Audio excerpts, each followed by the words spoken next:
Hello दोस्तों, स्वागत है आपका मेरे YouTube चैनल कहानियों के पिटारा में। आज हम ऐसी कहानी आपके सम्मुख प्रस्तुत करने वाले हैं जिसे सुनने के बाद आपके होश उड़ जाएंगे। तो प्लीज वीडियो को पूरा देखें। पुलिस जब मौकाए वारदात पर पहुंची तो निकुंज निवास के आगे भीड़ लगी थी। लोहे का बड़ा सा दरवाजा बंद था पर उसमें बना छोटा सा गेट खुला हुआ था। सुबह दूध वाले ने आकर वही बाहर लगी घंटी बहुत देर तक बजाई थी, परंतु जब दरवाजा नहीं खुला तो वह छोटे गेट से अंदर बरामदे तक आ गया था। एक घंटी वहां भी थी। दूध वाले ने वह भी बजाई पर अंदर से कोई आवाज नहीं आई तो उसने ड्राइंग रूम के अंदर पर्दे की झिल्ली में से झांकने की कोशिश की। कोई और दिन होता तो वह बाहर से ही वापस लौट चुका होता, परंतु कल घर के मालिक ने खुद बाहर आकर 7 लीटर दूध का ऑर्डर दिया था और कहा था कि बहुत मेहमान आएंगे तो ज्यादा दूध की आवश्यकता होगी। अंदर झांकने में वह सफल रहा पर नजारा दिल दहलाने वाला था। साहब कुर्सी पर पैर ऊपर रखकर थरथर कांपते ऐसे बैठे थे जैसे होशवास खो चुके थे, और मेम साहब नीचे जमीन पर पड़ी थी। उनके शरीर पर कोई हलचल नहीं थी, शायद वह जीवित ही नहीं थी। दूध वाला फौरन छोटे गेट से बाहर निकल आया और उसने पड़ोस वाले मिश्रा जी के घर की घंटी बजाकर उन्हें स्थिति से अवगत करवाया। उन्होंने बिना आवाज लगाए झांक कर देखा तो दूध वाला सच बोल रहा था। फौरन कुछ पड़ोसियों को एकत्रित करके मिश्रा जी ने पुलिस को सूचना दी। पुलिस के आने तक तो वहां भारी भीड़ एकत्रित हो चुकी थी। पुलिस के अंदर जाकर दरवाजा जोर जोर से पीटने पर कुछ ही मिनट में दरवाजा खुल गया। पुलिस की पूछताछ में जो सामने आया वह इस प्रकार था कि 6 महीने पूर्व ही राकेश और तारा इस घर को खरीदकर इसमें रहने आए थे। उनके विवाह को 4 वर्ष हुए थे और अभी कोई संतान नहीं थी। दोनों ही पड़ोस में किसी से बात नहीं करते थे। पड़ोसियों ने प्रारंभ में घनिष्ठता बढ़ाने का प्रयास किया, परंतु रूखी सी मुस्कान के अतिरिक्त कोई उत्तर नहीं मिला। सामने पड़ने पर औपचारिक हाय हेलो के अतिरिक्त किसी से बात नहीं होती थी। यह मकान 2 बरस तक बंद रहा था। उससे पहले जो परिवार यहाँ रहता था उनकी युवा बेटी ने आत्महत्या कर ली थी, यही एक कमरे में। उसके बाद वह परिवार यहाँ से कहीं और चला गया था। अंततः कोई इस मकान को खरीदना नहीं चाहता था।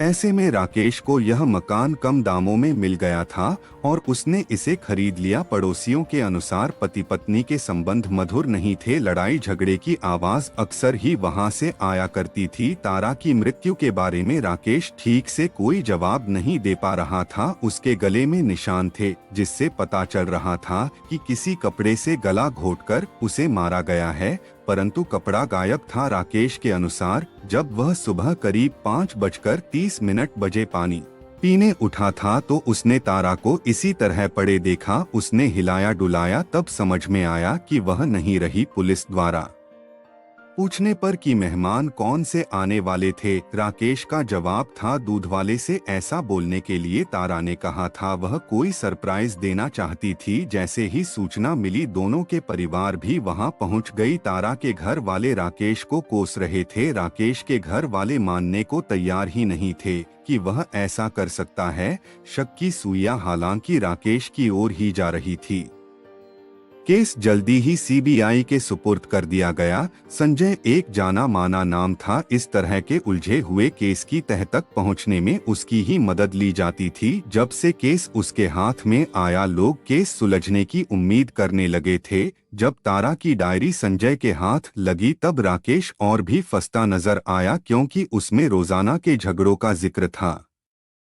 कहीं तारा ने आत्महत्या की बात लिखी थी तो कहीं कुछ और ऐसा ही। हत्या से 2 दिन पहले तो उसने राकेश से जान का खतरा ही लिख दिया था। आखिरी पेज पर जब संजय ने यह पढ़ा कि राकेश से 7 लीटर दूध क्यों, बोला दूध वाले को मेरे क्रियाकर्म पर लोग इकट्ठा होने वाले हैं, तो उसका माथा ठनका। अब शक की गुंजाइश कहाँ बची थी। राकेश से सख्ती से पूछताछ की गई, परंतु उसका कहना यही था कि ऐसा बोलने को तारा ने कहा था। पूछताछ में यह भी सामने आया कि घर में कई दफा अजीब अजीब आवाज भी सुनाई देती थी जिससे तारा बहुत डर जाती थी। उसे किसी माँ के साये की आशंका भी होती थी। राकेश ने बताया कि आवाज़ें तो उसे भी सुनाई देती थी, पर इस बात पर संजय ने विश्वास नहीं की। उसने राकेश से पूछा कि तारा डायरी में हर बात लिखती थी, तो उसने डायरी में ये बात क्यों नहीं लिखी। इस पर राकेश ने बताया, तारा को मैंने कभी डायरी लिखते नहीं देखा, वो डायरी लिखती थी, यह तो मुझे आपसे पता चला। राकेश ने हैरानी से बोला। संजय ने डायरी निकालकर राकेश को दिखाई। डायरी पिछले 5 से 6 महीने से लिखी जा रही थी। जब राकेश ने डायरी देखी तब उसने वो डायरी तारा की है ये मानने से ही इनकार कर दिया। उसके अनुसार डायरी की लिखावट तारा की नहीं थी। एक बार तो संजय चकराया, फिर उसने तारा की हैंडराइटिंग दिखाने के लिए कहा। उसे डायरी के अतिरिक्त घर में तारा के हाथ से लिखा हुआ कुछ नहीं मिला। राकेश ने कहा, वह सारे काम लैपटॉप और मोबाइल फोन पर करती थी। मैंने उसे घर पर कुछ लिखते कभी नहीं देखा था। संजय ने पूछा, फिर तुम कैसे यह दावा कर सकते हो कि राइटिंग उसकी है या नहीं। राकेश, क्योंकि शादी से पहले उसने कुछ पत्र मुझे लिखे थे और एक बार हमारी जोरदार लड़ाई हुई तो गुस्से में उसने खुद ही सब फाड़ डाले थे। संजय ध्यान से उसके चेहरे को पढ़ रहा था। लिखावट तारा की है या नहीं यह साबित करना मुश्किल नहीं था उसके लिए, पर राकेश जो कह रहा था उसमें क्या थोड़ी सी भी सच्चाई है। राकेश से आगे कहा, इस डायरी से तो ऐसा लगता है कि हमारे रिश्ते बेहद खराब थी, जबकि ऐसा नहीं है। हम लड़ते बेशक थे, पर प्यार भी एक दूसरे से बहुत करते थे। राकेश ने दिमाग पर जोर डालते हुए कहा, मुझे कुछ याद नहीं आ रहा।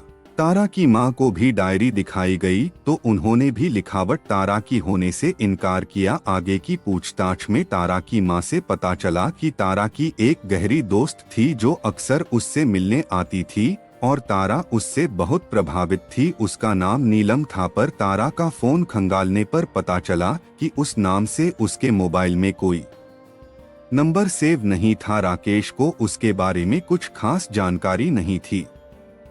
उसे सिर्फ इतना ही पता था कि कुछ महीने पहले उसकी दोस्ती नीलम नाम की किसी लड़की से हुई थी और वह दोनों अक्सर मिलती जुलती थी, परंतु राकेश की उपस्थिति में वह कभी नहीं आई। राकेश ने उसका फोटो तक कभी नहीं देखा था, ना उसने कभी देखने की इच्छा जाहिर की थी और ना ही तारा ने स्वयं कभी दिखाया था। लेकिन उसने यह आवश्यक बताया था कि नीलम बाकी लड़कियों से बहुत अलग है, उसे फोटो खिंचवाना पसंद नहीं था।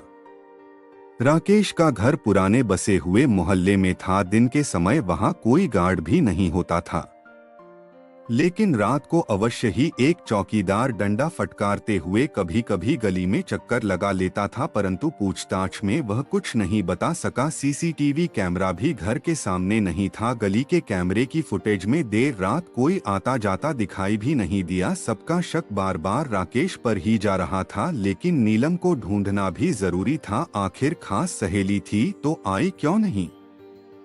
सारे शहर में ये खबर आग की तरह फैल चुकी थी। राकेश बार बार डायरी उठाकर लिखावट पहचानने का प्रयास करता रहा। अचानक याद आया, ऐसी लिखावट तो माया की भी थी। माया उसकी पुरानी महिला मित्र थी, परंतु वह निश्चित तौर पर यह बात नहीं कह सकता था। माया से रिश्ता खत्म हुए 5 साल हो गए थे। तारा से बात पक्की होते ही राकेश ने माया के पत्र और उससे जुड़ी हर निशानी मिटा दी थी, पर उसकी मोती जैसी खूबसूरत लिखावट उसे रह रहकर आज याद आ रही थी, जो कि डायरी वाली लिखावट से हूबहू मिलती थी। उसने संजय को बताना उचित समझा। संजय को जैसे ही यह पता चला, उसने फिर से सीसीटीवी फुटेज राकेश को दिखाई। शाम के करीब 5 बजे एक लड़की गली में दिखी। हालांकि उसने अपना चेहरा काफी हद तक ढक रखा था। चाल ढाल से राकेश को वह माया ही लगी। सामने वाली पड़ोसन ने भी पूछताछ में बताया कि उन्होंने कल किसी को आते तो नहीं देखा था, पर यह फुटेज वाली लड़की अक्सर ही तारा के पास आती थी। माया अब कहाँ है, इसके बारे में राकेश को कुछ पता नहीं था, परंतु उसके बारे में बाकी सब कुछ उसने संजय को बताया। करीब 6 बरस पहले उसकी मुलाकात माया से हुई थी। उसका बिंदास स्वभाव राकेश को भा गया। धीरे धीरे दोस्ती बढ़कर प्यार में बदल गई। राकेश ने उसे जीवन संगिनी बनाने का फैसला भी कर लिया था कि कुछ विश्वसनीय सूत्रों से पता चला कि माया सही लड़की नहीं है। उसका उठना बैठना आपराधिक प्रवृत्ति के लोगों के साथ है और वह स्वयं भी छोटी मोटी वारदात में नियुक्त रहती है। राकेश का दिल टूट गया। उसने फौरन रिश्ता समाप्त करने का फैसला किया। माया ने बहुत मनाया, बहुत समझाया, खुद को बदलने की बात भी की, पर राकेश दृढ़ निश्चय कर चुका था। कुछ दिन बाद घर वालों ने ही उसके लिए तारा को चुना था। 6 महीने रिश्ता तय रहा। इस दौरान ही तारा ने राकेश को कई पत्र लिखा था। शादी के बाद माया के बारे में राकेश ने तारा को कुछ नहीं बताया था और उनके बीच सब ठीक ठाक था। तारा को ही किसी ने इस सस्ते दाम पर मिलने वाले घर के बारे में बताया था और राकेश ने इसे खरीद लिया था। पता नहीं कैसे उसे माया के बारे में भी पता चला और तब से झगड़ा शुरू हो गई। यहाँ शिफ्ट होने से पहले तारा अधिक मिलनसार भी थी और पिछले पड़ोस के लू से उसके रिश्ते भी अच्छे थे। राकेश थोड़ा संकोची था और शुरू से ही ज्यादा दोस्त नहीं बनाता था, परंतु यहाँ आकर तारा ने पड़ोसियों से रिश्ते नहीं बनाए। बस उसका सारा ध्यान नीलम की तरफ था। शायद उसी ने उसको ज्यादा दोस्त ना बनाने की सलाह दी हो। माया का आपराधिक रिकॉर्ड होने की वजह से संजय को उस तक पहुंचने में अधिक वक्त नहीं लगा। पड़ोसियों ने तारा की सहेली के रूप में उसकी पहचान भी कर ली। जब पूछताछ की गई तो सारी साजिश की जिम्मेदार वही निकली। इस सब के पीछे राकेश से बदला लेना ही उसका मकसद था। पिछले 4 वर्षों में उसका सारा ध्यान राकेश और तारा की हर गतिविधि पर रहा। 3 साल तक वह खामोशी से रही, लेकिन पिछले 1 साल में उसने तारा से जान पहचान करके दोस्ती कर ली। यह मकान भी उसी ने दिलवाया, क्योंकि वह ऐसी जगह उन्हें रखना चाहती थी जहां सुरक्षा व्यवस्था इतनी अच्छी ना हो। तारा को ऐसी पट्टी पढ़ाई कि उसने किसी और से दोस्ती ही नहीं की। नीलम बनकर तारा को माया और राकेश के रिश्ते के बारे में नमक मिर्च लगाकर खूब भड़काया और बताया कि माया उसकी रूममेट थी कॉलेज में और राकेश से मिले धोखे के बाद सब छोड़ छाड़ कर कहीं चली गई। यहाँ तक कि राकेश द्वारा लिखी चिट्ठियां भी फड़वा डाली। तारा राकेश की लिखावट पहचानती थी और उसके बाद ही गुस्से में उसने अपनी लिखी चिट्ठियां फाड़ डाली, या कह सकते हैं ऐसा करने के लिए भी नीलम ने भड़काया था, क्योंकि वह तारा की लिखावट के सबूत मिटाना चाहती थी। उस घर में किसी की छाया होने का भ्रम भी उसने इसलिए ही पैदा किया। इसके लिए उसने कभी कभी रिकॉर्ड की हुई सांसों की आवाज और कुछ अन्य आवाज चलाने का इंतजाम किया था।